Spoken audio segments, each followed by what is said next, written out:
Muy buenas noches, tengan todos ustedes bienvenidos a esta sesión ordinaria del Colegio Mexicano de Especialistas en Ginecología y Obstetricia, correspondiente al miércoles 1 de abril de 2020, siendo las 20 horas de la noche, transmitiendo de manera remota mediante plataforma virtual desde la Ciudad de México. Siguiendo la orden del día, le damos la palabra a la doctora Josefina Lira Plasencia. Hola, ¿cómo están todos ustedes? Muy buenas noches. Muchísimas gracias por seguirnos en esta primera sesión ordinaria virtual del Colegio Mexicano de Ginecología y Obstetricia. En esta ocasión la estamos transmitiendo totalmente desde nuestra plataforma y acorde a la emergencia sanitaria nacional por la pandemia del COVID-19. Agradecemos de una manera muy atenta y muy fuerte que nos sigan por todas nuestras redes sociales, ya que ahora más que nunca debemos salvaguardar nuestra salud y la de todas nuestras familias. Doctor Tena, adelante, seguimos con la orden del día y gracias por acompañarnos. Muchas gracias. Como primer punto, se realizó la sesión ordinaria Día Internacional de la Mujer, coordinada por la doctora Josefina Lira Plasencia, y se tuvo como panelistas invitadas a la doctora Guadalupe Guerrero Avendaño, directora del Hospital General de México, a la doctora Raquel Ocampo Lujano, directora del Hospital Ángeles del Pedregal, y a la licenciada Liliana Sanabria Soto, gerente de Marketing Salud Femenina de Laboratorios Asofarma. A continuación, haremos mención a la entrega de carta de aceptación y constancia a nuevos miembros de colegiados. Como colegiados titulares tenemos 3 nuevos miembros que son el doctor Raúl Fernando Juárez Rincón, la doctora Julieta Pérez Morales y la doctora Ana Julia Antonio Suárez. Como colegiados aspirantes tenemos al doctor Raúl Pérez López y al doctor Ricardo Álvarez Reyes Soloeta. En esta ocasión haré la lectura protocolaria del compromiso ético del colegiado del Colegio Mexicano de Especialistas en Ginecología y Obstetricia, que dice así: al haber sido aceptado como miembro del Colegio Mexicano de Especialistas en Ginecología y Obstetricia, AC, me comprometo formalmente a ejercer mi especialidad bajo los lineamientos del Código de Ética del Comego, poner todos mis conocimientos y experiencia al servicio de quien lo solicite, servir a la sociedad cumpliendo con los planes de servicio social profesional que elabore nuestro colegio, colaborar con los planes de atención médica que diseñe el gobierno mexicano cuando las circunstancias así lo elijan, defender con toda mi fortaleza los derechos humanos, enaltecer con todos mis actos a la medicina mexicana. De faltar a este compromiso y no observar en mi vida profesional un comportamiento coherente con la ética profesional, acepto que este colegio en su conjunto, a través de sus directivos, me lo reclame. Pues les mandamos de manera virtual un abrazo afectuoso y un aplauso a los nuevos colegiados y pues a todos los médicos que no han recogido su constancia de ingreso al colegio, les informamos que una vez terminada la contingencia estarán a su disposición en la recepción del colegio. A continuación, le dejo el uso de la palabra a la doctora Josefina Lira con relación a las actividades del colegio en los próximos días por venir. Muchísimas gracias, Gilberto. Bien, pues, estimados colegas, ante la emergencia sanitaria que vivimos por la pandemia del COVID-19 y con el objetivo primordial de preservar la seguridad de todos, quiero hacer de su conocimiento que como presidente del Colegio Mexicano de Especialistas en Ginecología y Obstetricia y con el apoyo de mi consejo directivo, he tomado las siguientes decisiones, las cuales les informo. Número 1, habrá una prórroga para el pago de la anualidad hasta el 30 de junio. Número 2, el consejo directivo y el personal de administrativo está laborando con normalidad mediante reuniones virtuales. Número 3, en las oficinas del colegio ya no se encuentra presente el personal. Sin embargo, estamos pendientes de lo que ustedes requieran tratar en los teléfonos del colegio, los cuales están enlazados a nuestro personal, o en los siguientes correos: dirección @comego.org.mx y presidencia @comego.org.mx. Número 4, reprogramaremos los eventos académicos presenciales que teníamos agendados en la última quincena del mes de marzo y todos los del mes de abril. Esta reprogramación de calendario se las haremos saber en cuanto tengamos noticias de la autoridad competente para poder reiniciar las actividades. Número 5, en relación al curso internacional de colposcopía que estaba programado para el mes de mayo, este curso se va a reprogramar. Una vez que lleguemos a un acuerdo con el Centro de Convenciones World Trade Center o tomemos la determinación de cambiar de sede, les daremos información a la mayor brevedad posible. Número 6, nuestro 25º Congreso Regional Comego, programado para el mes de junio, sigue su curso. En el caso de que la contingencia sanitaria continúe para esas fechas, les haremos saber con prontitud el plan emergente que vamos a tomar. Número 7, con la finalidad de continuar con la misión del colegio, estaremos programando sesiones académicas virtuales abiertas y gratuitas, de las cuales tendrán conocimiento mediante nuestras redes sociales. Número 8, con el mismo objetivo, relanzamos nuestros cursos internacionales en línea, Comego TV, y nuestro texto, síntesis y recomendaciones de la evidencia, todos con un descuento del 30%. Número 8, sabemos de los retos y lo incierto de esta pandemia, donde aún ahora nadie tiene la certeza de cuándo acabará ni cómo terminará. Es por ello que reconocemos tu apoyo, colegiado, compañero, para las medidas de contención, que es lo único que tenemos cierto: quedarse en casa si es posible. Les agradezco infinitamente que atiendan esta sesión ordinaria y que, como les comenté, será la primera que tenemos en línea y de las cuales les estaremos haciendo llegar con prontitud estas sesiones que estaremos dando de manera gratuita y mediante esta plataforma. Muchísimas gracias y te dejo la palabra, Gilberto. Muchas gracias, doctora Lira. Bueno, pues les recordamos la campaña de colegiación. Se hace una atenta invitación a todos los médicos ginecobstetras a pertenecer al Comego con esta nueva campaña de colegiación del 2020, la cual consiste en realizar un único pago correspondiente a la parte proporcional de la cuota anual de 3,000 pesos, pagando en efectivo, cheque, depósito bancario. En este caso y en estos momentos, la parte del cheque quedaría suprimida, tendrían que ser mediante los formatos electrónicos de transferencia para poder hacerlo. El depósito bancario o con cargo automático a su tarjeta de crédito y así tener acceso a nuestros principales beneficios y actividades. Muchas gracias. Doctora Josefina Lira, adelante. Bien, pues agradecerle a los doctores Mario Guzmán y al doctor Héctor Borboa que de manera pronta y expedita hayan aceptado la invitación para presentar esta sesión ordinaria totalmente virtual y de manera remota en relación a este tema que pues a todos nos tiene muy preocupados, lo que es COVID-19 y embarazo, viendo esa parte de la repercusión tanto materna como fetal, con las evidencias actuales que tenemos el día de hoy.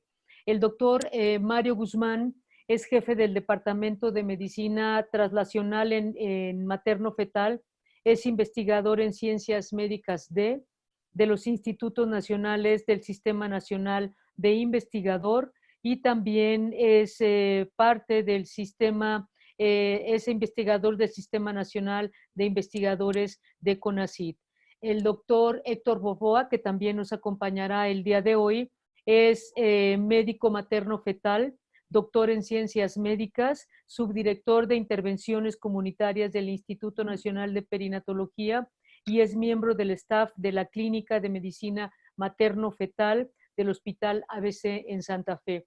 A los dos, Héctor y el doctor y al doctor Mario Guzmán, agradecerles mucho que hayan aceptado la invitación para compartirnos su conocimiento a este respecto. Les dejo los micrófonos y les agradezco mucho el estar aquí. A todos los que nos ven antes de esto podrán estar mandando sus preguntas, sus comentarios por medio de los comentarios de Facebook, y el doctor, tanto el doctor Borboa como el doctor Guzmán podrán estar atentos a estas preguntas. Muchísimas gracias, doctores, y adelante.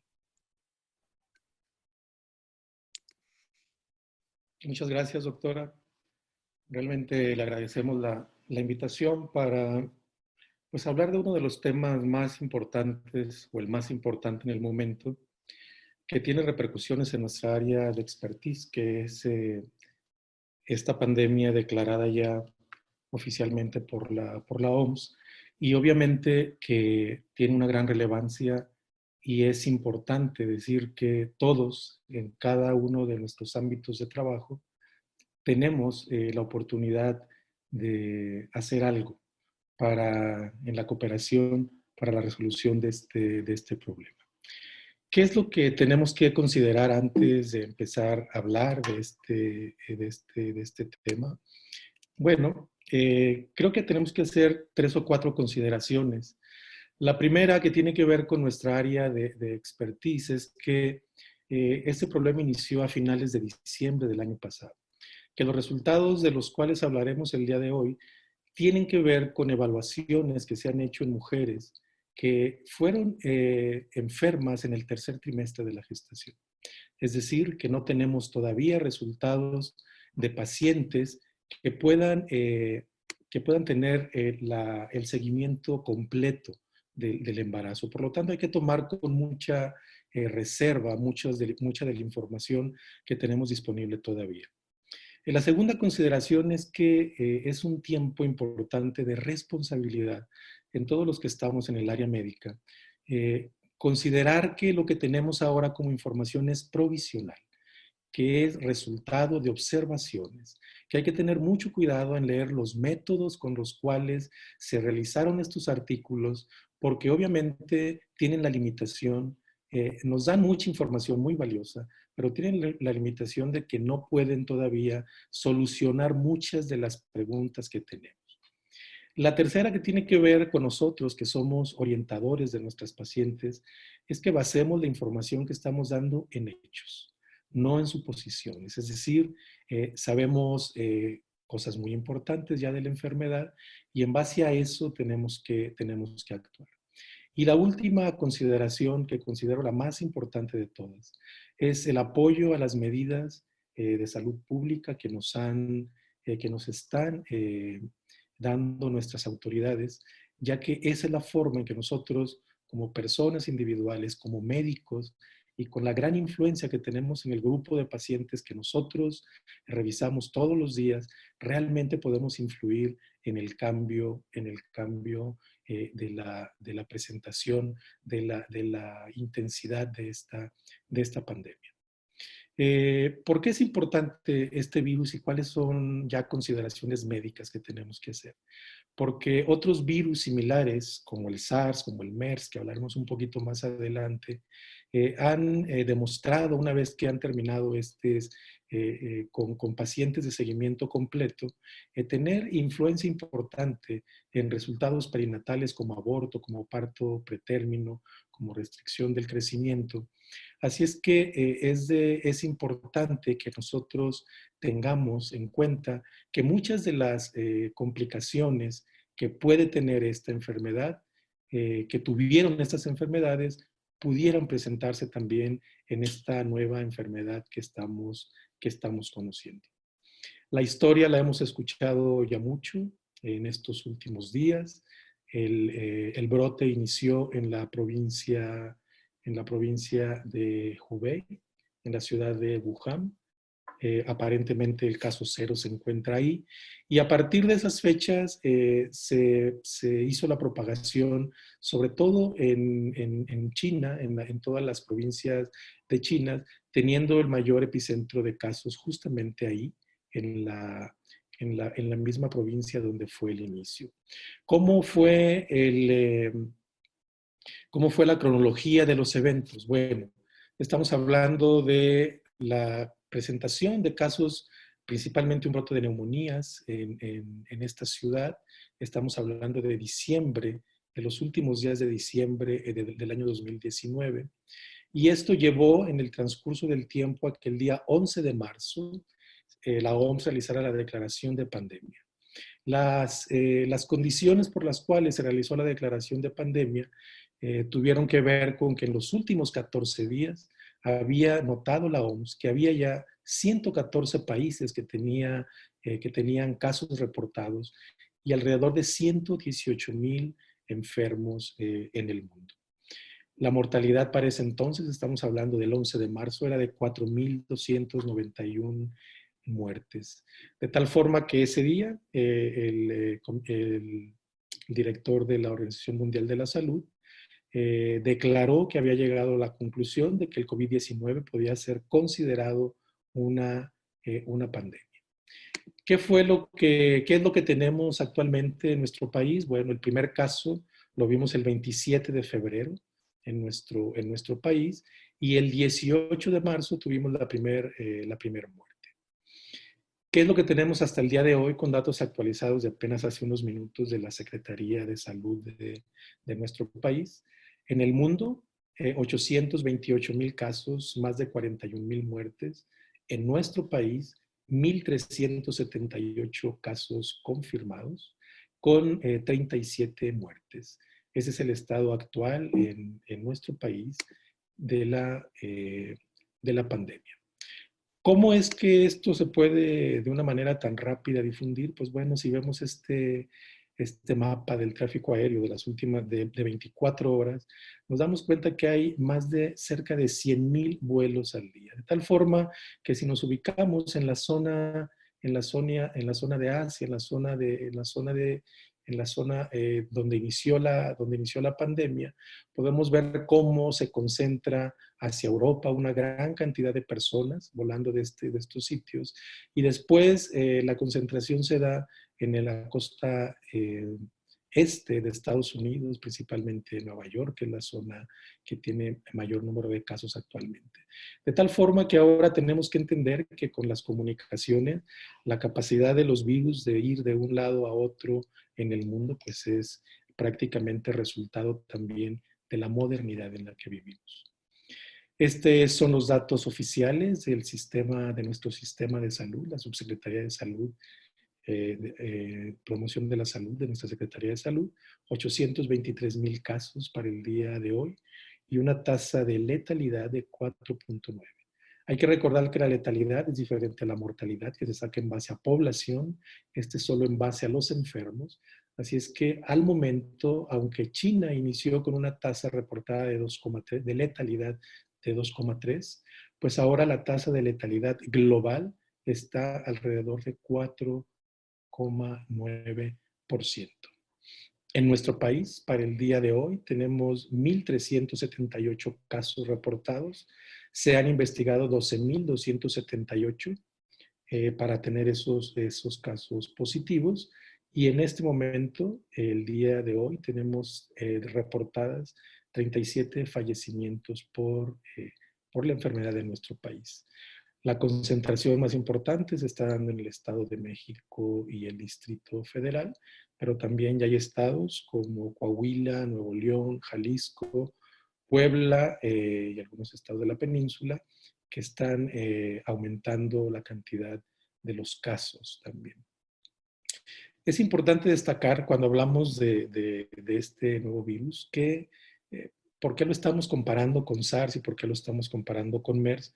Aquí hay dos razones fundamentales. Uno, la tasa de contagio o el contagio que puede tener, que tuvo el SARS, que estuvo alrededor de 2 pacientes, es decir, cada persona podía contagiar a 2 pacientes, y el MERS aproximadamente 1 paciente. En el caso de SARS-CoV-2, que ocasiona la enfermedad de COVID-19, la tasa o la cantidad de pacientes, perdón, no es tasa, la cantidad de pacientes que pueden contagiarse es de 3 por cada persona. Y la otra cosa importante es la letalidad que tuvo SARS, alrededor del 10%, y dependiendo del lugar donde se presentó MERS, que tuvo entre el 20 y el 40% de letalidad, un promedio de 34% de letalidad. ¿Cuáles son los datos importantes que tenemos que ir analizando ya para tenerlos presentes y que nos sirven para todos los días? Primero esto, que tiene que ver con que cada paciente enfermo tiene la capacidad de infectar a 3 más. Y si lo vemos esto en el día a día, una paciente que llegue enferma a nuestro consultorio sin que nosotros tengamos las medidas de vigilancia adecuadas y de prevención adecuadas, pues podría contagiar a nuestra secretaria, a nuestra enfermera y nosotros mismos. Y luego después nosotros ser la fuente de contagio para las siguientes pacientes. De tal forma que aquí ya tenemos un dato muy importante. ¿Cuál es el otro dato muy importante? Que de acuerdo a estos reportes de New England, toda esta información es apenas de hace días, de hace 10 días, de hace 5 días, publicado por New England y publicado por Lancet. Podemos ver que este número es muy importante, que aproximadamente el 50% de los casos fueron contagiados por alguien que estaba en una etapa asintomática, es decir, presintomáticos. ¿Qué quiere decir esto? Que la mitad de la población contagiada se puede estar dando por personas que estamos viendo sin ningún síntoma de la enfermedad. Y la otra cosa importante es que después del periodo de enfermedad, de los signos clínicos, puede haber todavía 2 semanas adicionales de transmisión de la enfermedad. Todo esto entonces hay que tenerlo presente. Si se dan cuenta, en esto descansan muchas de las recomendaciones que está haciendo ahora la Secretaría de Salud para la población en general. Se considera que hay una probable transmisión oral fecal también, y la parte importante para nosotros con los datos preliminares, como lo decía desde el principio, es que hasta el momento en los estudios que se han realizado con número reducido de pacientes, ni en líquido amniótico, ni en sangre de cordón, ni en garganta del neonato, ni en leche materna, se ha encontrado la transmisión vertical del virus, que eso es una buena noticia. ¿Qué pasa con la incubación? Es importante también porque de esta manera podemos explicarlo mejor a nuestros pacientes. Desde la infección, desde el día 0 de la infección, la mediana del periodo de incubación está alrededor de los 5.1 días. Es decir, que realmente podemos tener esta mediana, pero es importante mencionar que cerca del 97.5 de los infectados se da en una etapa entre que está de 8.2 días, es decir, está un poco más arriba, con un intervalo de confianza entre 8.2 y 15.6 días. ¿Qué quiere decir esto? Que si nosotros tuvimos contacto con alguien enfermo solamente hasta después de 15 días, podemos nosotros pensar en que no fuimos contagiados por ese contacto enfermo. Esto también es importante recalcarlo porque descansa en algo muy simple, la recomendación que nos está haciendo nuestra Secretaría de Salud de que si tenemos contacto con alguien que sospechemos que tiene la enfermedad, por lo menos tenemos que nosotros aislarnos 15 días para ver si tenemos algún síntoma y de esta manera poder pasar este periodo grande en que tenemos la gran cantidad de aparición de síntomas en esta etapa entre los 8 y los 15,6 días. Ahora, este cuadro es muy importante porque podemos ver, aquí ya no estamos hablando de la infección, sino del inicio de los síntomas. Vean ustedes dónde está el pico máximo de contagio, o sea, de recuperación pues, de este virus, después de que inician los síntomas. Y podemos aquí reproducir también algo muy práctico. Recibimos la llamada de una paciente, creo que muchos la hemos recibido ya. Doctor, inicié con un poco de fiebre, tengo un poco de tos. En la mayor de los casos no se trata de la infección, Pero lo primero que se nos puede ocurrir es, ven mañana para revisarte.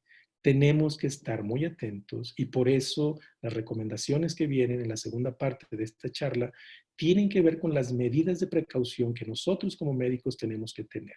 Es muy probable que si la paciente empezó en el día 1 con sus síntomas y nosotros le decimos que vaya al día siguiente, justamente vamos a ver una paciente en la mayor etapa en la que podemos tener un contagio en relación al resto de los días. El día 5 tiene otro pequeño pico, pero este es el día más importante de acuerdo a estos estudios que nos reporta el New England Journal. ¿Qué podemos ir concluyendo hasta aquí? Bueno, que la eliminación del virus es mayor al inicio de la enfermedad, como decíamos justamente en el día 2, comparado con el SARS, que era 5 días después, en el que teníamos oportunidad de darnos cuenta que, bueno, que realmente teníamos la oportunidad de darnos cuenta que esa persona estaba enferma, pues ahora realmente tenemos poco tiempo para darnos cuenta de eso y las 2 semanas que se fundamentan en este pequeño estudio presentado, en donde tenemos que guardar esos 15 días, esas 2 semanas, ya sea que sea un caso sospechoso y que nosotros estemos pensando que ese contacto tiene la enfermedad, o 2 semanas después de que un paciente diagnosticado fue dado de alta sin síntomas. Esos días son importantes tenerlos en cuenta. ¿Cuál es el comportamiento en población general? Aquí no entramos todavía a la población de mujeres embarazadas, pero ¿cuál es el comportamiento de manera general? Bueno, aquí vemos los grupos de edad. Y si nosotros nos vamos a los grupos de edad donde están los grupos de mujeres en edad reproductiva, podemos ver que cerca del 27-28% queda ahí. Pero esto es de población general. Si consideramos que tenemos 48% de mujeres y 51,4% de hombres, entonces podríamos pensar que la mitad de esas son mujeres en edad reproductiva. Es decir, alrededor del 13 o 14%, de acuerdo a esta información, pudieran ser mujeres en edad reproductiva y potenciales pacientes de nuestra área de trabajo. Los síntomas los conocemos todos, pero es importante remarcar un poco qué es lo que estamos buscando en estas pacientes. El inicio agudo o subagudo, la tos no productiva, fiebre o febrícula y los reportes que ya hay acerca de diarrea aislada anterior a la tos y a la fiebre. Se ha determinado también que las complicaciones, la principal complicación es la neumonía y obviamente la causa de muerte tiene que ver con falla respiratoria y con falla sistémica multiorgánica que vamos a analizar un poquito más adelante. Afortunadamente los niños tienden a presentar una enfermedad más leve que los adultos, de acuerdo a estos 3, 4 estudios que tenemos acá, también todos de reciente publicación en revistas de muy alto prestigio. Así es que estas conclusiones son importantes también. Los datos los podemos ver acá y esto es importante resaltarlos. La fiebre, si se dan cuenta, tenemos 3 gráficos acá donde dice fiebre y estos 3 gráficos tienen que ver con la presentación severa o con información crítica o moderada de la enfermedad. Si se dan cuenta, en la enfermedad crítica siempre los signos o los síntomas están por arriba de la enfermedad severa o media, pero la fiebre con mucho, cerca de el 80-85% de los pacientes con enfermedad crítica severa debutan con fiebre. La tos seca también, cerca del 40 o 50%, fatiga alrededor del 30 al 40%, y después expectoración, dolor de cabeza, dolor muscular, opresión del pecho, en fin. Otros datos que si se dan cuenta están alrededor del 20%. Los 3 datos entonces cardinales para nosotros sospechar de los síntomas más comunes serían entonces fiebre, la tos seca y la fatiga. Los datos importantes que también nos han explicado y que acá están demostrados con más alrededor de 20,000 casos, la patología médica basal de estos pacientes que tiene que ver con hipertensión principalmente, otras en donde están enfermedades oncológicas, hepáticas, obesidad, en fin, otros factores de riesgo, diabetes, enfermedades cardiovasculares, enfermedad pulmonar. De nuevo el signo cardinal, hipertensión. Y todos los días que escuchamos los reportes nos hablan de que las muertes están asociadas a estas enfermedades concomitantes. Los datos más importantes de los datos radiológicos pues tienen que ver con esta información, dependiendo si nosotros hicimos una resonancia o hicimos una placa de rayos X, en donde los datos más importantes que vamos a encontrar es este sombreado irregular, que podemos traducir así bilateral, o local, que se da en conjunto en alrededor del 60-70% este dato, que para nuestra placa de tórax sería el dato más importante. Si tuvimos la oportunidad de hacer una resonancia, que es mucho más sensible, obviamente, esta imagen del vidrio esmerilado, que es en más de la mitad de los casos, se presenta, y de nuevo estos sombreados irregulares, podemos llamarlos así, bilaterales, en más de la mitad de los casos, o de manera local en el 41% de los casos. Así es que aquí vamos intentando pues armar cosas que ya nos han platicado, que ya nos han dicho, pero que intentamos pues ser muy prácticos en los datos que podemos utilizar. La principal complicación y la causa de muerte tiene que ver obviamente con el distrés respiratorio y con el shock séptico. Son las dos principales complicaciones. El comportamiento general, entonces, estamos hablando de una presentación leve en aproximadamente el 81% de los casos. Este es un análisis de cerca de 45,000 casos. Y si se dan cuenta, son las cifras que nuestras autoridades están tomando para hacer las proyecciones para nuestro país. Un 81% con una patología leve, un 14% con una patología severa, que al final este grupo es el que necesita ya de una cama de hospital, y un 5% con una patología crítica que va a requerir de una cama de hospital, pero en la terapia intensiva. La letalidad inicial reportada, decíamos 2,5 en este estudio en China, pero la letalidad global reportada al momento, estamos hablando de 4,9%. Esa es la letalidad global. ¿Cuál es el curso, el pronóstico clínico que podemos ver aquí en este esquema publicado también en Lancet?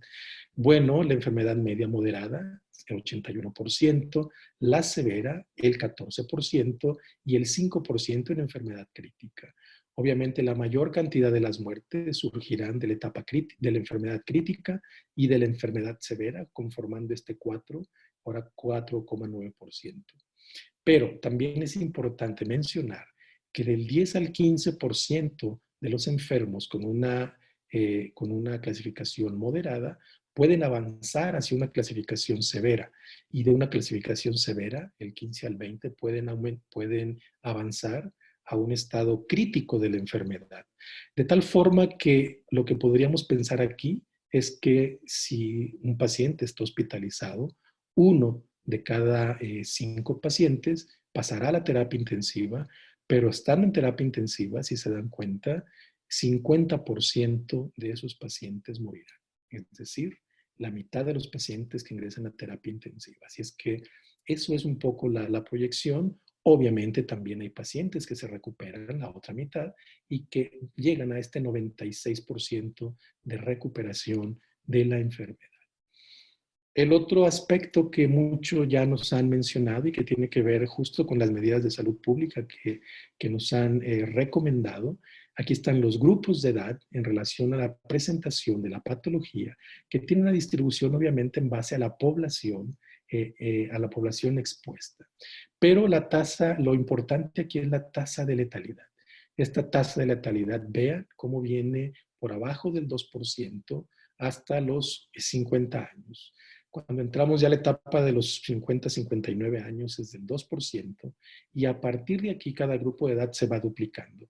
4%, 60-69, 8%, 70-79 y 16% más de 80 años.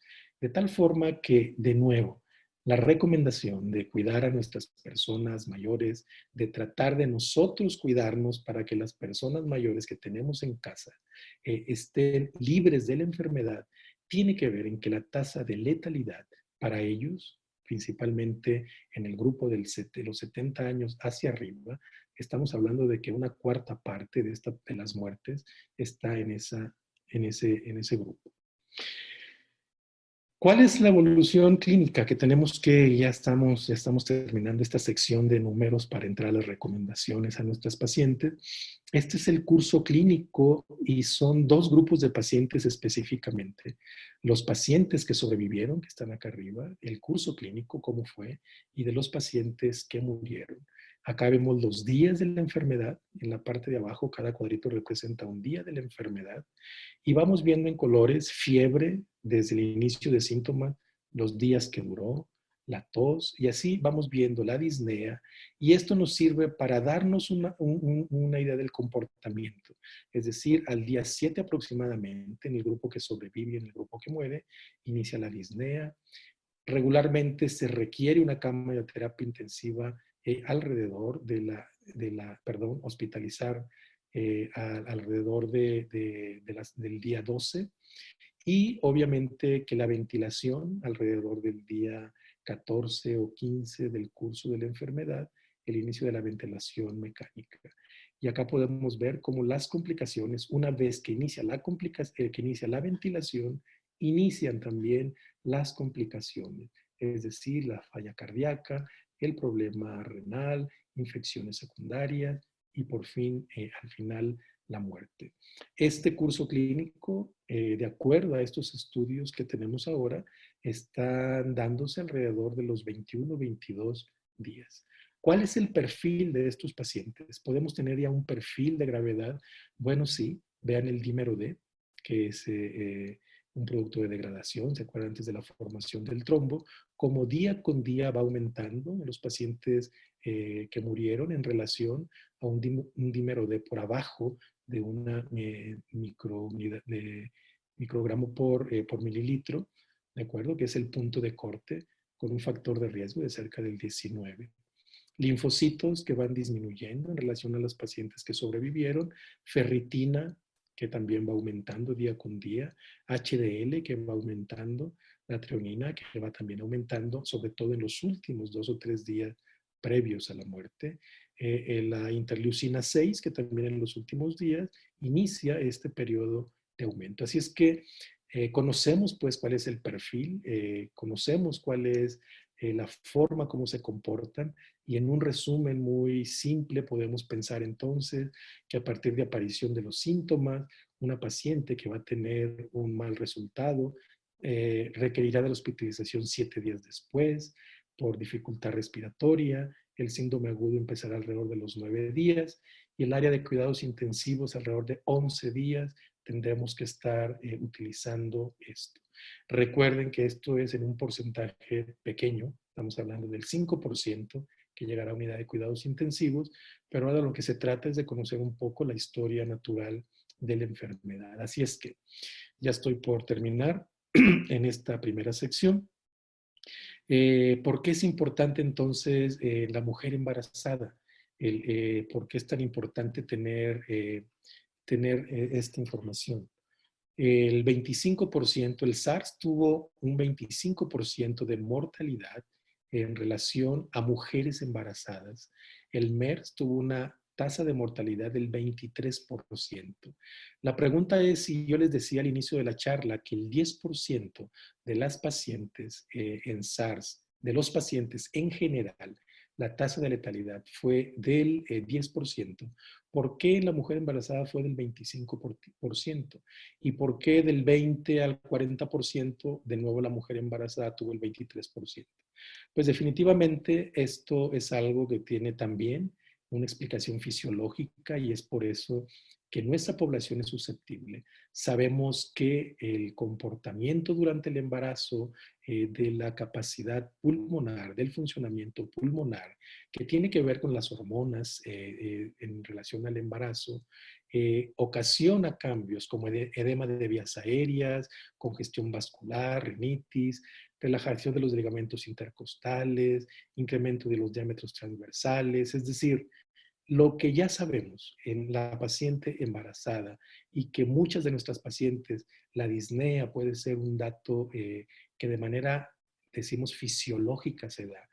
Bueno, pues eso hace más susceptible a que esa función pulmonar que está limitada en la paciente con embarazo le haga más propicia para que llegue a tener alguna complicación relacionada con el aparato, con el sistema respiratorio. Y obviamente el otro aspecto importante, la inmunodepresión natural del embarazo, que obviamente es un proceso deseable para la perpetuación de ese embarazo, pero obviamente no es algo deseable cuando estamos hablando de una enfermedad que puede tener un huésped mejor cuando más deprimida, cuando ese sistema inmunológico se encuentre más deprimido.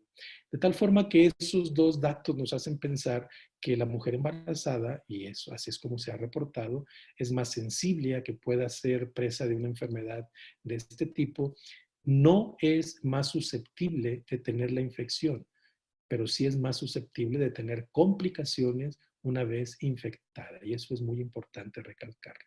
Así es que esta parte la terminamos aquí y los dejo con el doctor Héctor Borboa, que continuará con el resto de la presentación y al final yo haré algunos comentarios. Muchas gracias. Adelante, Héctor.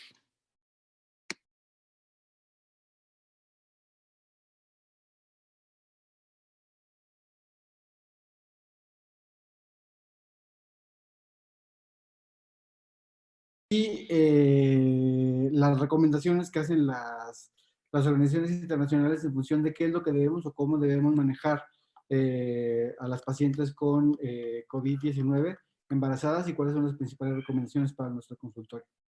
Entonces, este primer estudio es muy importante porque fue un estudio en el cual se incluyeron solamente 5 pacientes embarazadas, todas de término, pero y se vieron los síntomas principales que tenían cada una de ellas. Si se fijan, la sintomatología en estas primeras 5 pacientes no fue tan grave. Una de ellas presentó tos, otra de ellas presentó algo de expectoración y algo de síntomas respiratorios, pero la generalidad de las pacientes fue que solo presentaron algo de temperatura o fiebre y sin ningún otro malestar. Sin embargo, este estudio fue importante porque a partir de ahí se pudo saber que los bebés nacieron bien, 3 kilos 200, 3 kilos 200 pesos normales, con Apgar normales.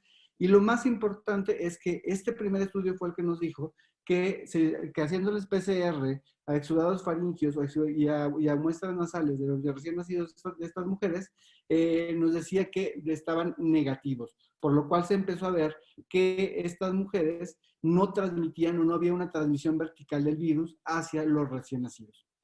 Este segundo estudio también se reporta todavía en las provincias de China. Se incluyen 7 pacientes también que fueron ingresadas al término.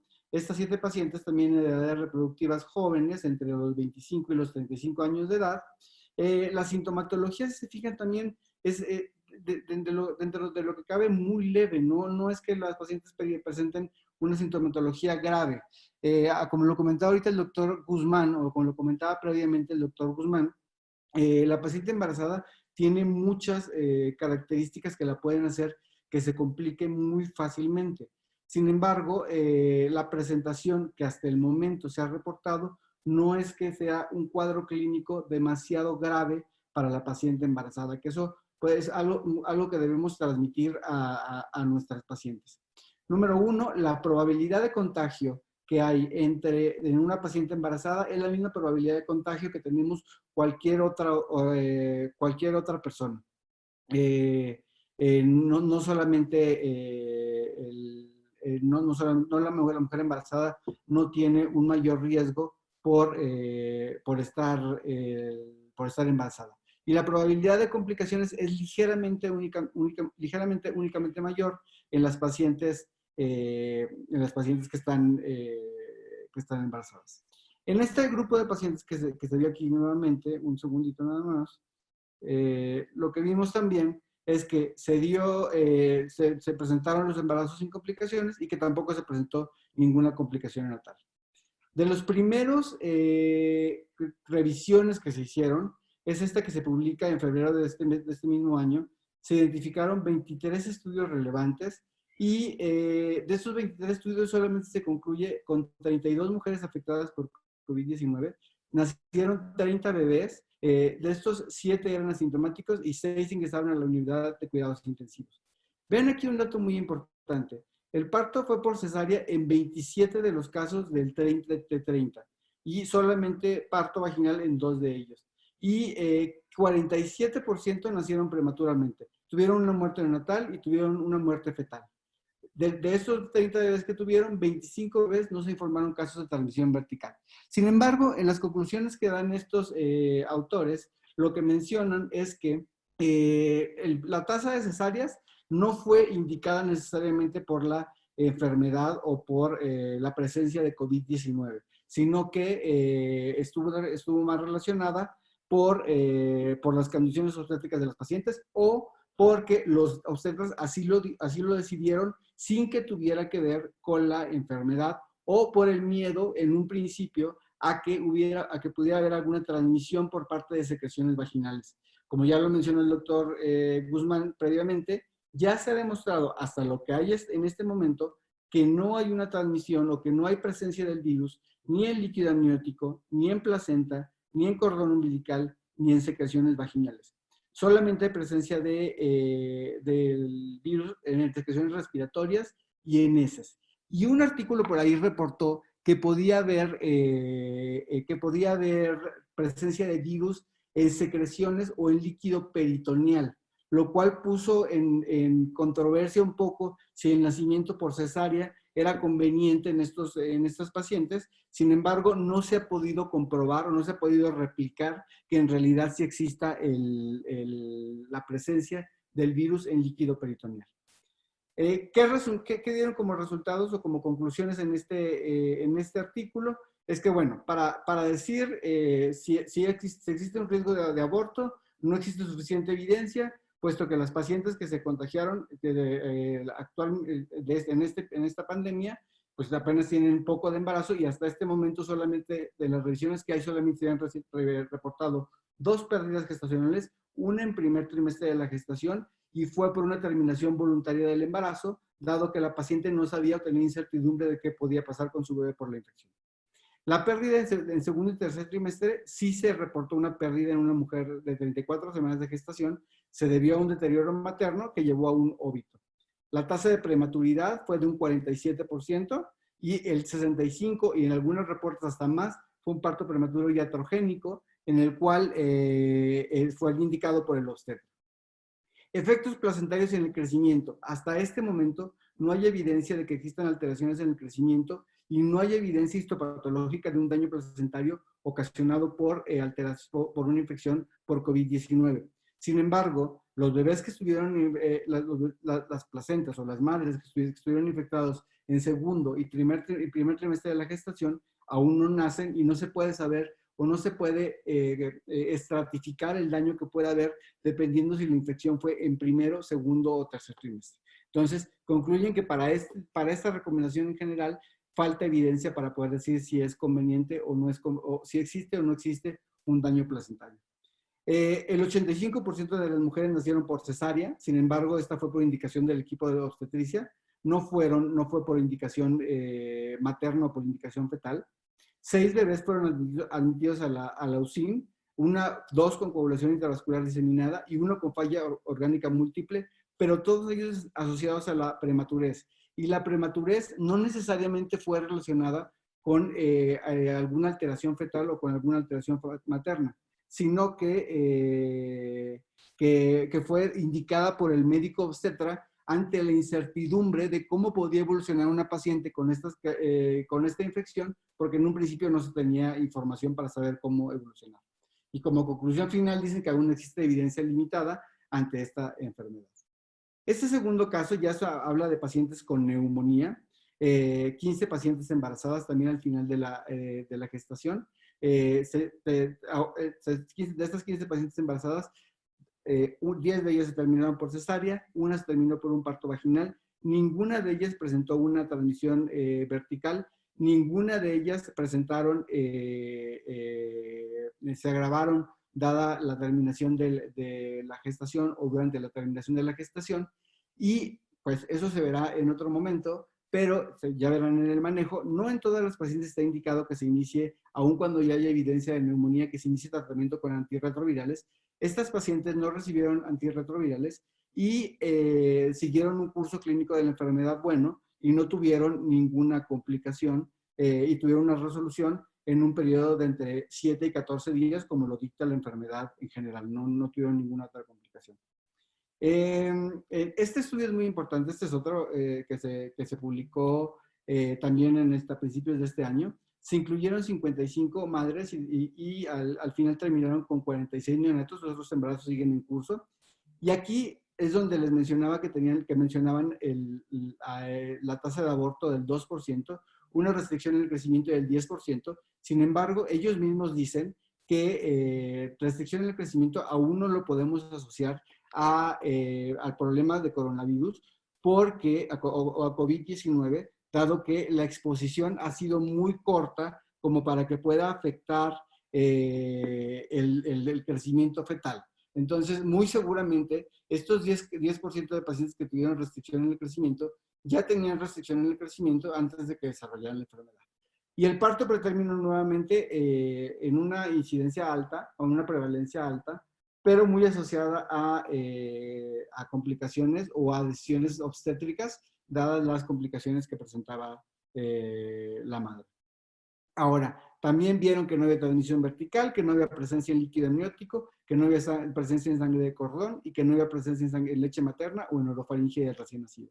Y es muy importante porque comparan las tres enfermedades que ya les comentó el doctor Guzmán, que es el COVID-19, el SARS y el MERS.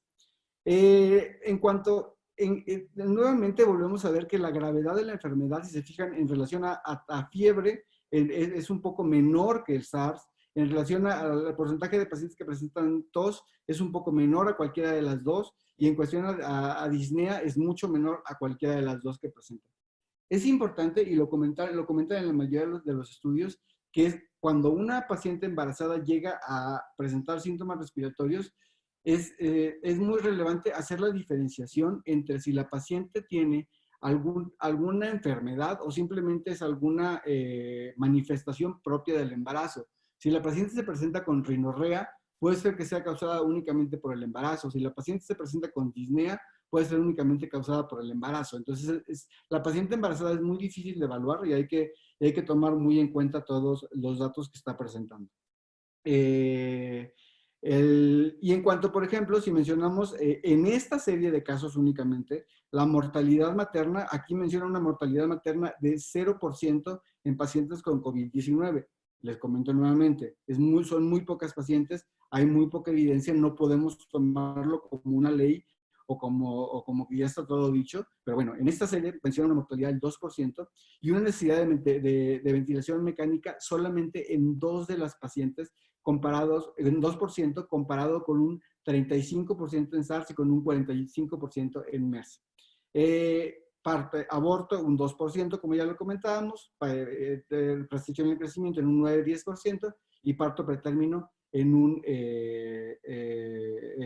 43%. En base a eso se emiten recomendaciones. Los principales organismos que emiten recomendaciones, bueno, pues es el International Journal of Gynecology and Obstetrics, el Royal College, obviamente la COG emite recomendaciones, obviamente la CDC emite recomendaciones y todos van dándonos qué es lo que debemos hacer con nuestras pacientes embarazadas y cómo podemos tratarlas. Parte de las preguntas que están haciendo en Facebook se van a contestar aquí y en estas recomendaciones y como quieran, si alguna de ellas queda pendiente al final, la contestaremos al final. Primera recomendación con una calidad alta y de importancia crítica es que los centros médicos deben estandarizar la detección, ingreso y tratamiento de las pacientes embarazadas con COVID-19. Se debe hacer una ruta crítica para ese tipo de pacientes y no deben de llegar a la toco o a una unidad de tococirugía o a una unidad de urgencias obstétricas general, sino que estas pacientes deben tener un ingreso a un hospital diferente al de todas las pacientes, porque obviamente la posibilidad de contagio, como les comentaba el doctor, es muy alta.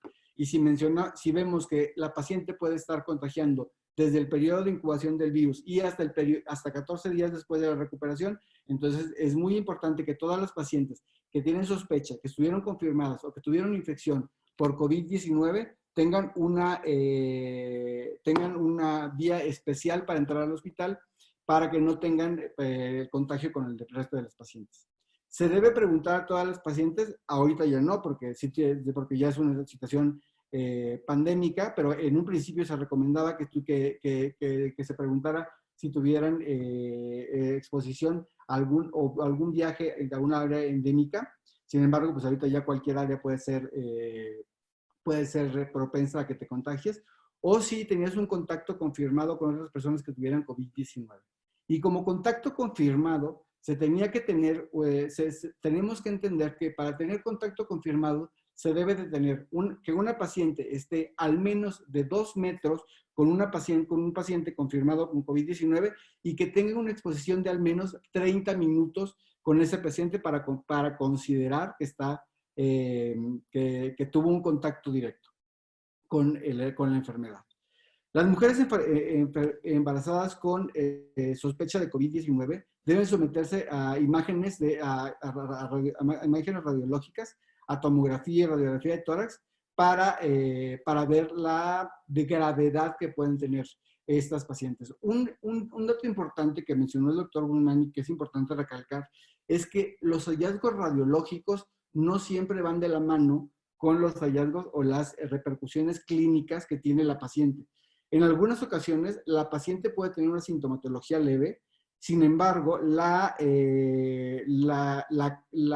hallazgos radiológicos pueden llegar a manifestar una enfermedad grave y por lo tanto se deben hacer estudios de diagnóstico de imagen para poder diagnosticar en qué fase va la paciente en función de la enfermedad.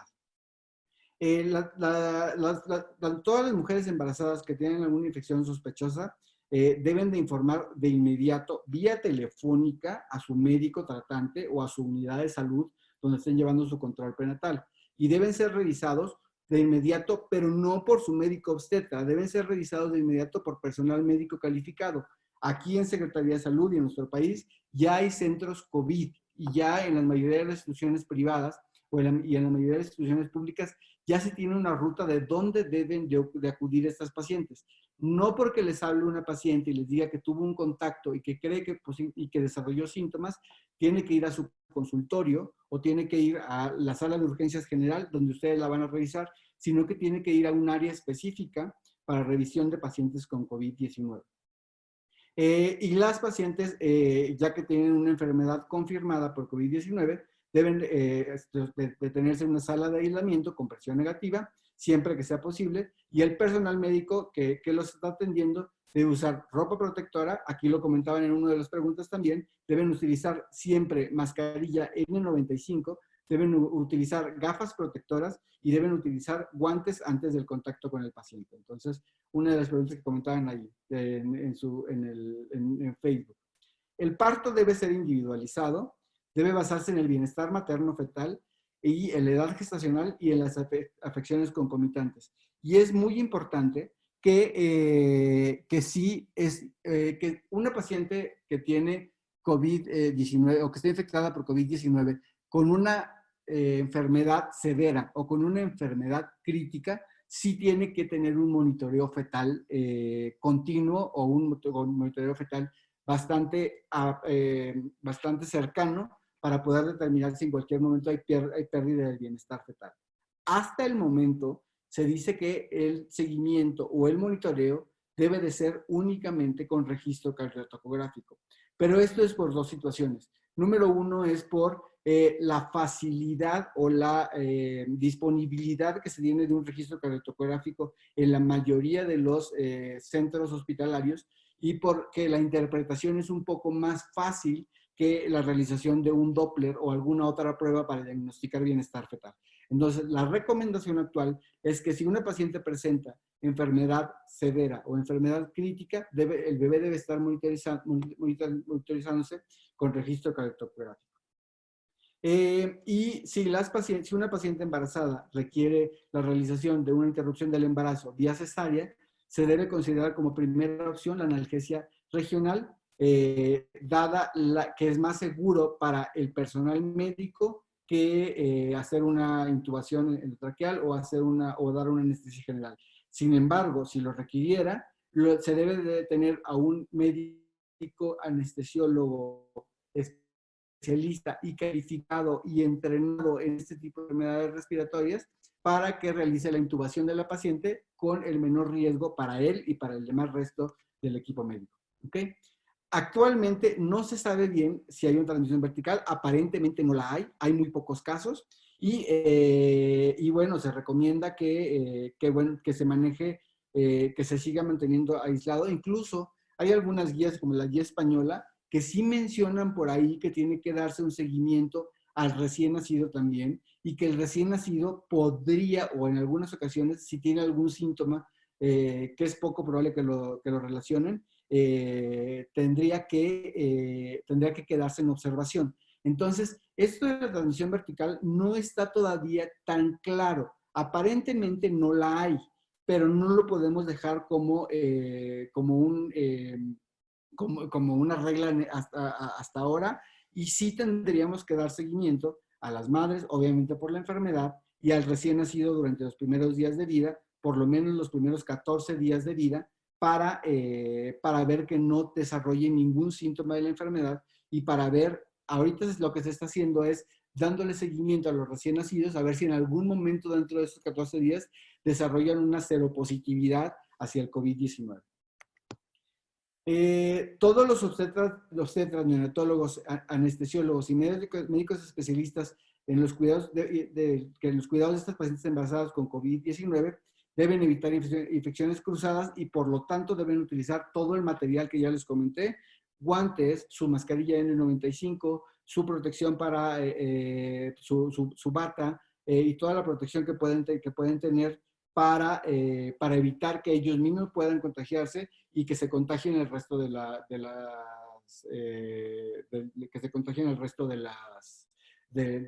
personal médico. Como ya sabemos, aquí dentro de nuestro país, al norte del país, en un hospital, llegó un paciente contagiado, llegó a la sala de urgencias general, y actualmente tenemos que en un centro hospitalario hay ya casi aproximadamente 30 pacientes confirmados del personal médico y de salud contagiados, porque no se le dio el manejo adecuado a estas pacientes, porque no se tenía la información adecuada.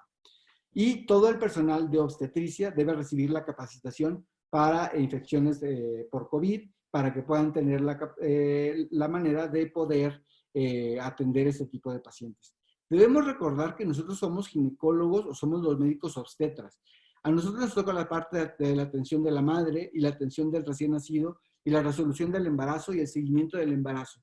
Sin embargo, debemos de complementar, o debe ser un equipo multidisciplinario con infectólogos, médicos internistas, endocrinólogos, porque la realidad es que el manejo, en dado caso de que requiera terapia ventilatoria, en dado caso de que requiera algún tipo de medicamento, algún tipo de antiviral, o algún otro de los medicamentos que se ha comentado en la prensa que pueden funcionar para el COVID-19, no vamos a ser nosotros los que tenemos que administrar esos medicamentos, ni dosificarlos, ni ver cómo están funcionando, sino que tenemos que rodearnos de un equipo multidisciplinario para que se realicen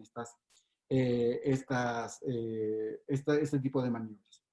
Estas son recomendaciones del Royal College, muy parecidas a lo que ya les comentaba. No voy a repetir todas las recomendaciones, sino solamente las que me parezcan un poco más importantes. No se ha demostrado infección intrauterina, que ya lo habíamos comentado previamente. Una mujer embarazada que adquiere COVID tiene el 60 al 70% de probabilidad de desarrollar síntomas de estar asintomática o solamente muy leves. Entonces, tenemos el 70% de pacientes embarazadas que no van a desarrollar síntomas, y es importante hacer el interrogatorio a nuestros pacientes, sobre todo, de si estuvieron en contacto con algún paciente confirmado o sospechoso por COVID-19. Ya me ha tocado, y a muchos de ustedes yo creo que ya les tocó también, el que llega alguna paciente y les comenta a su médico, es que el fin de semana estuve en contacto con mi mamá que dio positivo para COVID-19, pero yo ahorita martes no me siento mal, por eso vine a consulta. Entonces, esa paciente ya podría estar potencialmente infectada y por lo tanto ya podría potencialmente contagiarnos. Entonces, en nuestra consulta debemos de tener todos los métodos de protección para que para no contagiarnos y no propagar más la enfermedad. Si bien para la atención de consulta como tal no se requiere todo lo que les comentaba previamente para la atención de una paciente ya confirmada, sí se requiere que por lo menos haya el uso de guantes en dado caso de ser necesario, y el uso de una mascarilla quirúrgica por lo menos para evitar la propagación o el contagio de la enfermedad. Y bueno, ya saben las medidas que ya se han comentado, el lavado de manos y el lavado de superficies o el lavado de la desinfección de superficies que en nuestros consultorios que podríamos tener. Recordemos que la mayor parte de los contagios que se van a dar por COVID-19 se dan de humano a humano, pero no es que se transmita persona a persona, sino que el virus queda permanente en alguna superficie o en alguna superficie inanimada, que nosotros vamos y tocamos esa superficie, nos contaminamos nuestras manos, los llevamos a nuestra cara y sabemos que las medidas de que ingrese el virus es ojo, nariz y boca, y entonces como nos contagiamos más fácilmente. Por eso la desinfección o la limpieza de nuestras áreas de trabajo es muy importante. Esto ya lo comentamos previamente, recomendación, pues igual como ya lo comentaron previamente, es quedarse en casa. Y lo que sí, Royal College dice, si tienes más de 28 semanas de gestación, evita en lo posible cualquier posible contacto, cualquier probable contacto, porque las pacientes con 28 semanas, según su recomendación, son las que son más susceptibles a complicarse por las mismas cambios fisiológicos que se dan en el embarazo. A ver, en cuanto a citas, que eso es muy frecuente que nos lo estén preguntando los pacientes. Si una paciente embarazada tiene una cita para control prenatal o para ultrasonografía y las instalaciones médicas están en condiciones de recibirlas, puede acudir a su cita. Si no tiene cita programada la paciente, no es necesario reagendar ni adelantar una cita para acudir a una revisión inmediata para ver que el bebé esté bien y que ella esté perfecta y que no tenga ningún riesgo de contraer la enfermedad o de tener la enfermedad. Si tiene alguna urgencia obstétrica, debe acudir a su servicio de salud, pero no al servicio de salud general o una tococirugía general, sino a lo que está instalado como método de recepción para las pacientes con sospecha de COVID o con confirmación de pacientes COVID positivas. Y si tiene algún síntoma grave de COVID, debe acudir al servicio de urgencias avisando al personal médico la presencia de síntomas relacionados con la enfermedad y la presencia de síntomas graves para que todo el equipo multidisciplinario esté presente al momento de que ella llegue. Las mujeres embarazadas con síntomas leves de COVID, vean, esta es una recomendación que aquí se ha hecho incluso en Secretaría de Salud y que muchos lo tomaron como que estaba mala recomendación, pero Royal College así lo dice. Mujeres embarazadas con síntomas leves de COVID-19, si no presenta complicaciones, esperar 7 días después del inicio de la sintomatología o hasta que desaparezcan los síntomas y mantenerse en contacto con su obstetra. No quiere decir que si tienen síntomas leves de COVID, tienen que acudir inmediatamente con su médico ginecólogo o al área de urgencias. Solamente que empiecen a notar que se deteriora o que se va agravando la enfermedad es cuando tienen que acudir a revisión. Mujeres embarazadas que estuvieron con casos confirmados con un paciente COVID, si no presenta ningún síntoma o solo un cuadro leve, debe mantenerse el aislamiento los 14 días que se recomiendan a todas las pacientes en general. ¿Ok? Esto ya más o menos es lo que ya comentaba, la necesidad de registro cardiotocográfico, y bueno, también la necesidad de indagar sobre otras complicaciones como sepsis y posibles, y la vida de nacimiento, pues ya, como ya veíamos, se decide por condiciones obstétricas. Cosas que están contraindicadas: está contraindicado el parto en agua, no está contraindicada la analgesia o la anestesia epidural, y especial cuidado en la cesárea de urgencia en aquellas pacientes que requieren anestesia general. El equipo multidisciplinario, como ya les comentaba previamente, es muy, muy importante. Esto ya más o menos se dijo en las diapositivas previas. Y ellos mandan un algoritmo en el cual presentan únicamente si hay la presencia o no de síntomas relacionados con COVID-19. Y si estas pacientes tienen síntomas, bueno, pues ya se les da su mascarilla para que no sigan propagando la enfermedad. Se continúa el análisis de estas pacientes. Y de ahí van al siguiente punto: es, ¿la paciente necesita revisión por alguna emergencia obstétrica? Si la necesita, ya tiene que acudir a su centro, a su unidad de salud capacitada para recibir ese tipo de pacientes, y si no lo requiere, pues tiene que mantenerse en contacto con su obstetra, mantenerse en casa y mantenerse en aislamiento. El American Journal lanza este algoritmo también de manejo, en el cual empieza con la sospecha de la llegada de una paciente embarazada a la sala de labor o a una sala de labor, y en la cual empieza con: ¿la paciente tiene fiebre o no tiene fiebre? Si no tiene fiebre, se considera como paciente de bajo riesgo. Si la paciente si tiene fiebre, la paciente tiene algún síntoma respiratorio, se considera, se le interroga sobre si ha tenido contacto con algún paciente COVID positivo. Si esta paciente ha tenido algún contacto con algún paciente COVID positivo, es una paciente que se considera de alto riesgo, y se comienza todo el análisis y todo el manejo que ya les comentaba, por tanto para la paciente como el personal médico que la está manejando. Si no ha estado en contacto con ningún paciente COVID-19, o por lo menos que ella sepa que tiene COVID-19 positivo, pero tuvo fiebre y tiene síntomas respiratorios, se considera como riesgo moderado, y se debe dar los cuidados con aislamiento, mandando prueba para realización de PCR de COVID, realizando un parto vaginal si lo permiten las condiciones obstétricas, y el personal de salud debe vigilar, y el personal de salud y la paciente tienen que protegerse con las mascarillas N95.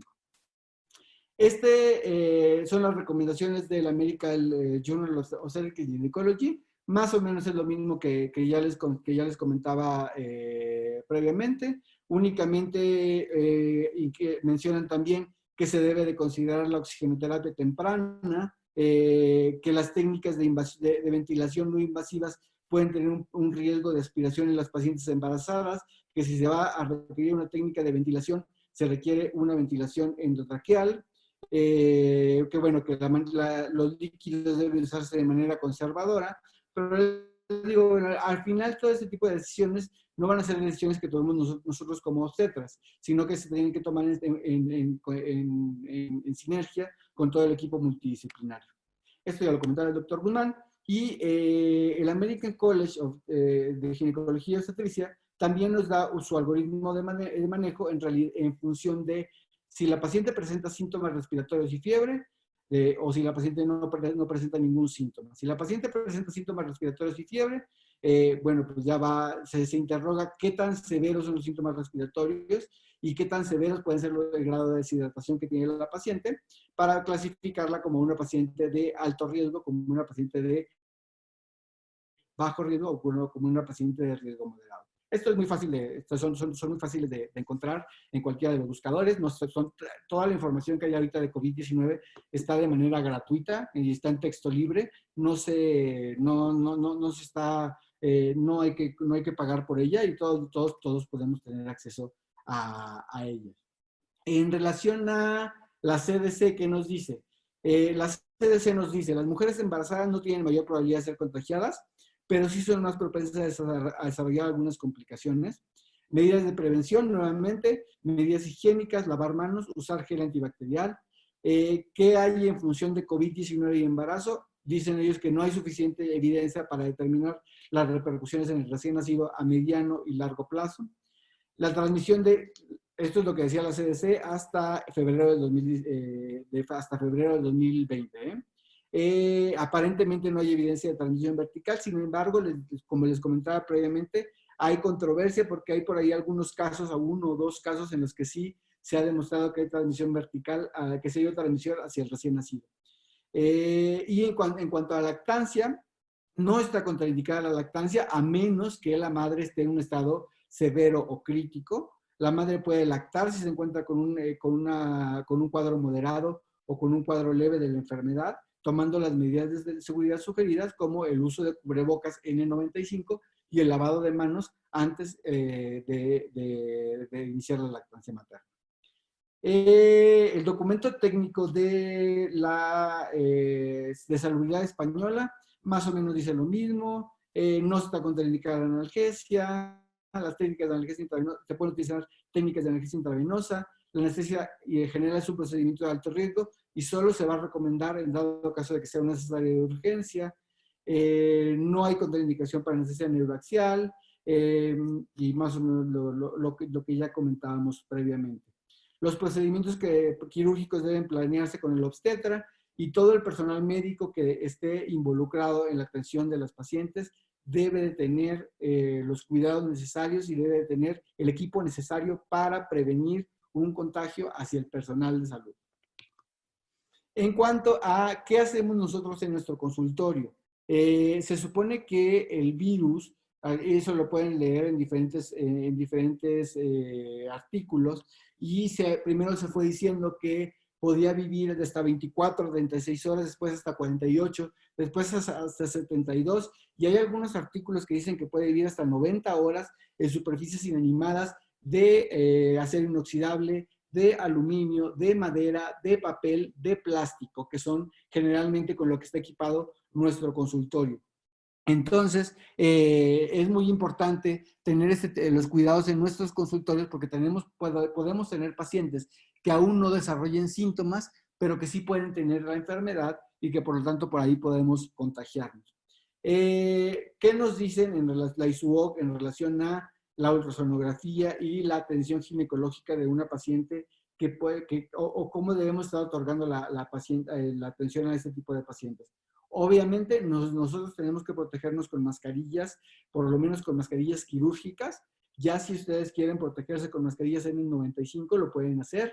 No es necesaria o no es una recomendación general que se protejan con mascarilla N95 en la consulta general de pacientes asintomáticas, pero si ustedes lo quieren hacer, lo pueden hacer. Pero la mascarilla quirúrgica sí es una indicación que todo el personal de salud en este momento debe de utilizar mascarilla quirúrgica porque se ha visto que la curva de contagio en los pacientes que implementaron esta recomendación desde un principio fue más lenta que aquellos países que no lo implementaron.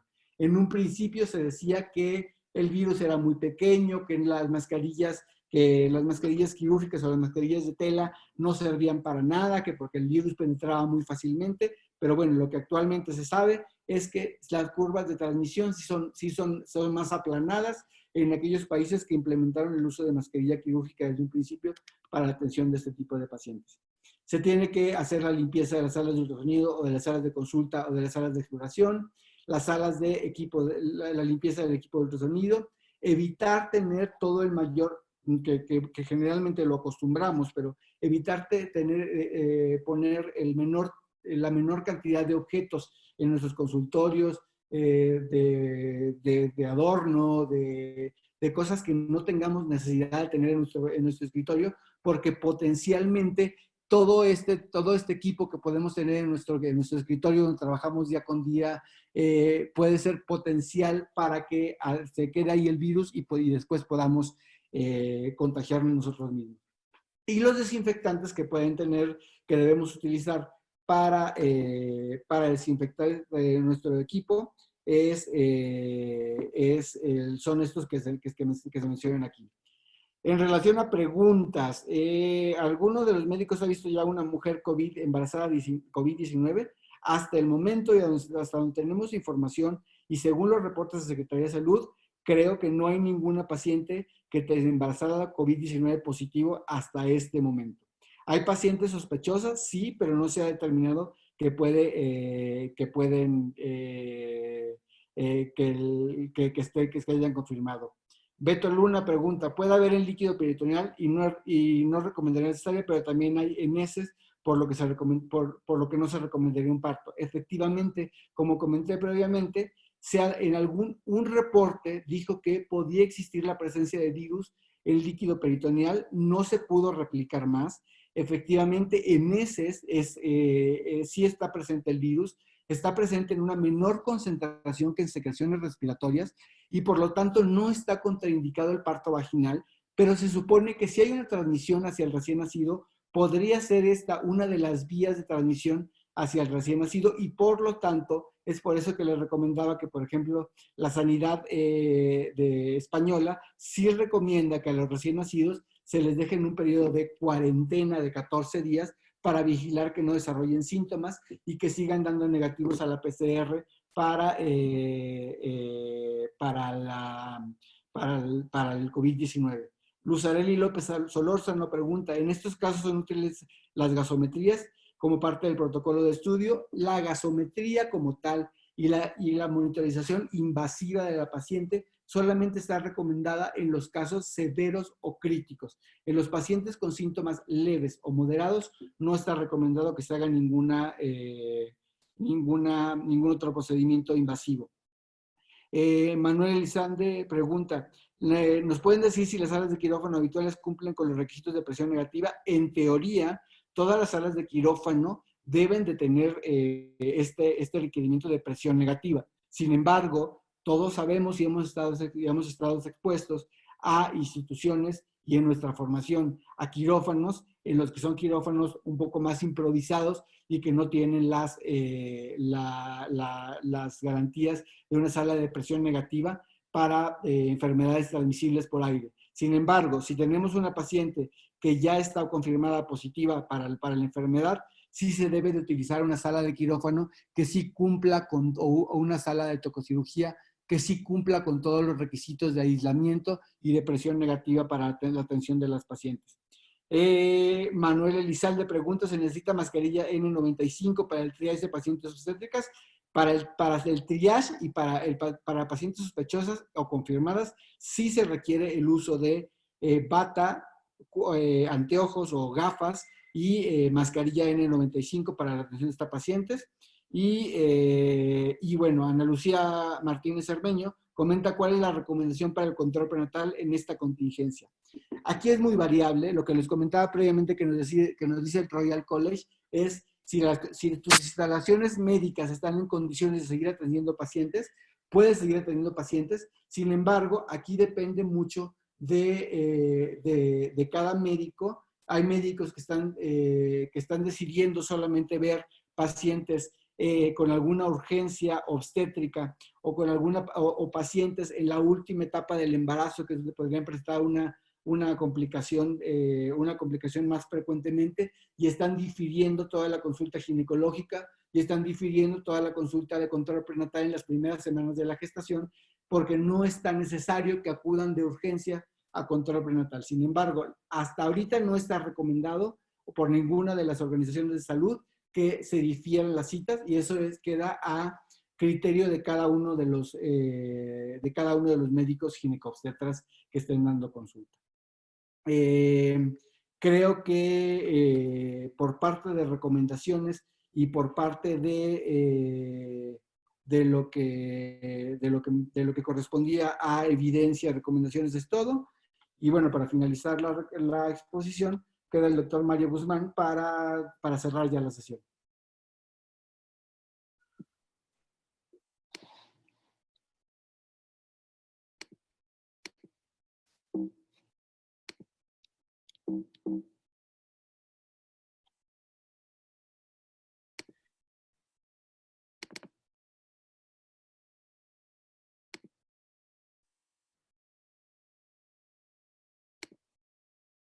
Bien, no sé si estamos ya, sí, continuamos conectados, ¿verdad?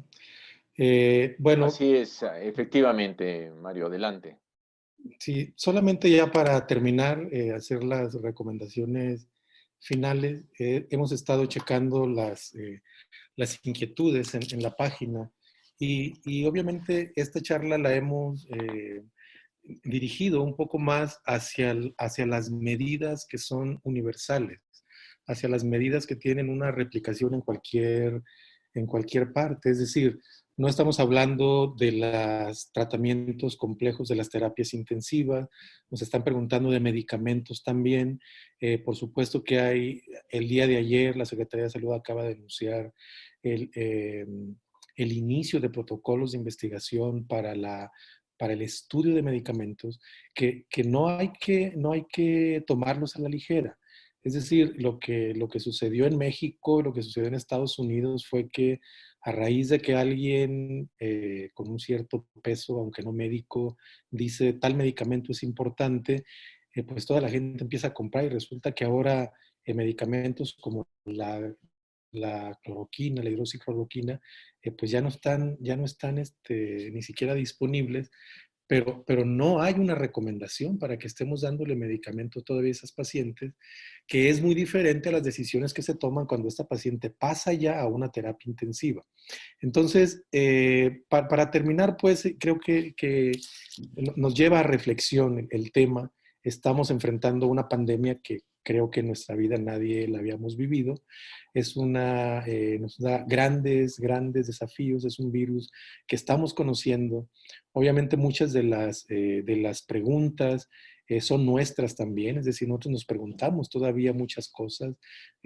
Lo decíamos al inicio de la transmisión, partiendo del hecho de que tenemos que tener la información básica de lo que está pasando en otros países, entendiendo que no nos estamos considerando los expertos en la enfermedad, porque efectivamente no tenemos todavía los casos para eso.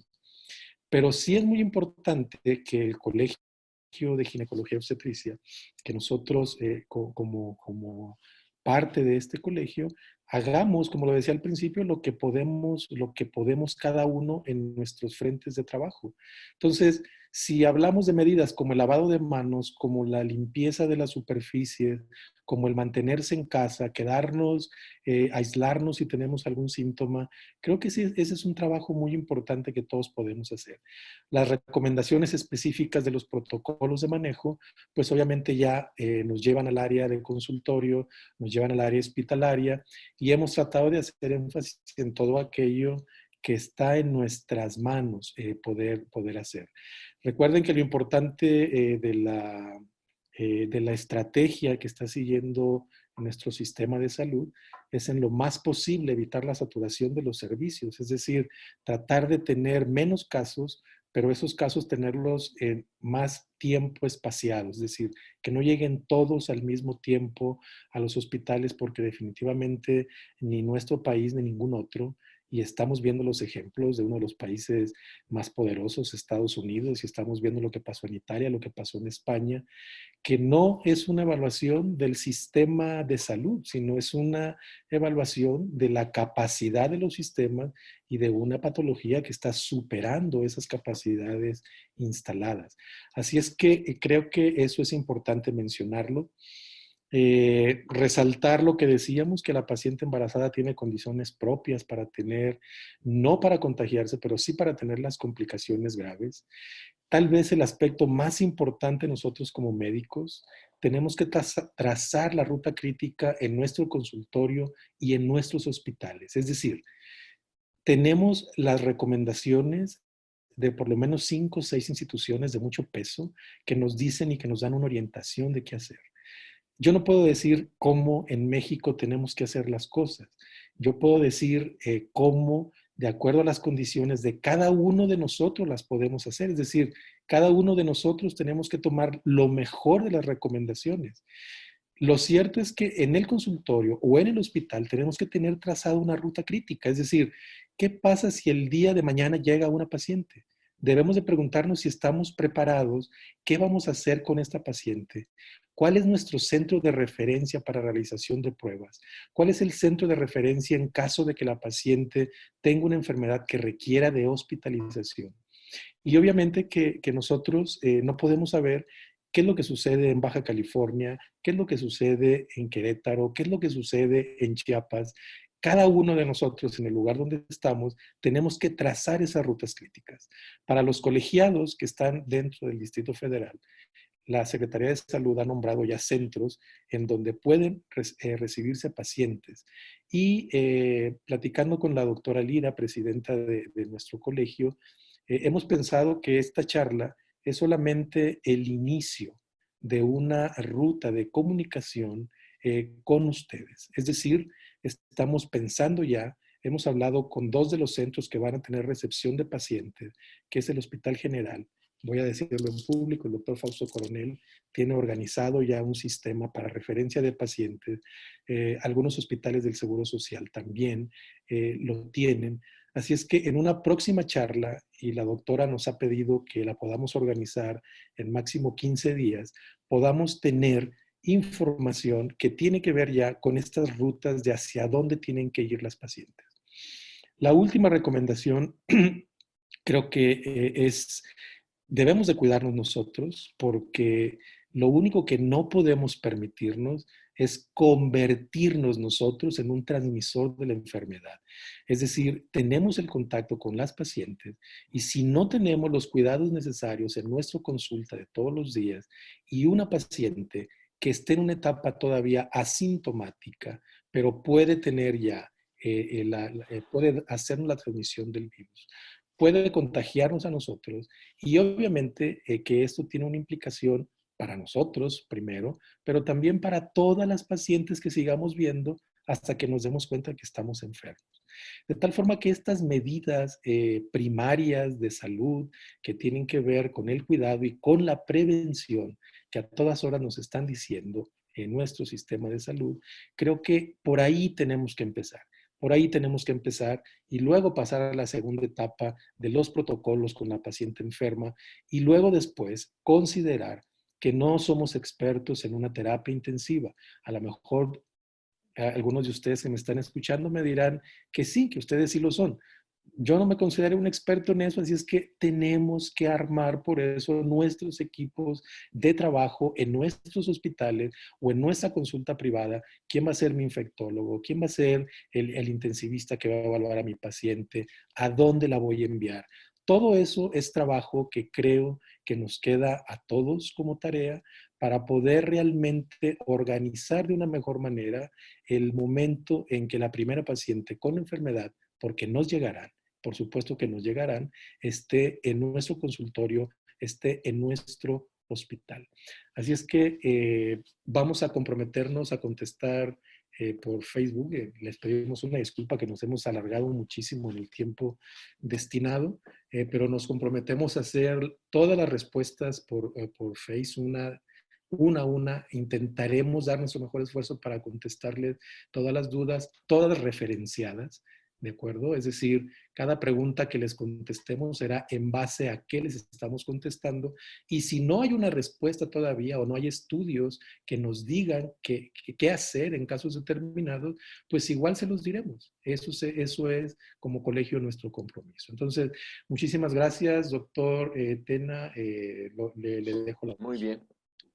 Bueno, pues muchas gracias, doctor Mario Guzmán Huerta, doctor Héctor Borboa, a nombre de la doctora Josefina Lira Plasencia, presidenta de este colegio. Les agradecemos su compromiso porque en un brevísimo tiempo prepararon esta conferencia. Les quiero manifestar que tuvimos más de 1,300 personas en audiencia conectadas. Y bueno, pues entonces la tarea será grande de contestar estas preguntas porque sin duda habrá muchas preguntas y invitamos a todas las personas que estuvieron con nosotros en este día a que nos sigan acompañando y estén pendientes de los comunicados que estaremos sacando por parte del colegio. El video quedará guardado en nuestra página de Facebook e igualmente la subiremos al canal de YouTube y sitio web para que esté a disposición de pues todos los colegiados y las visitas que hemos tenido. Nuevamente, muchas gracias y a todas las personas que nos visitaron, muy buenas noches. Que tengan una buena noche. Cuídense. Gracias.